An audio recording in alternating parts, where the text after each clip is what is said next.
Good morning, Raj. All right, here is your 539S sitting on my 48 flathead. Testing and adjustment have gone well. No leaks, no runs, no errors. Look down inside. You can see it's nice and dry after all that running. Yes, sir, looking good. Let's go ahead and fire it up.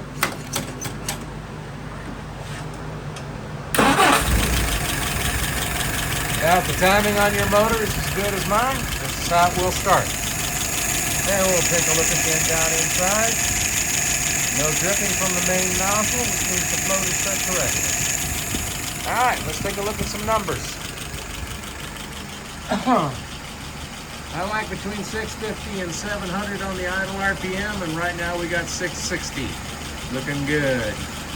Fuel pressure, 2.75, right where it's supposed to be. Vacuum, 23, and yeah, 23, looking good. All right, let's go ahead and pull her through.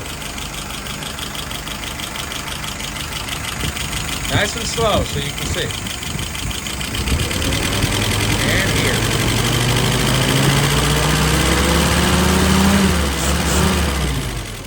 One more time. Okie dokie. All right, my friend. I think you're going to like it. Thank you.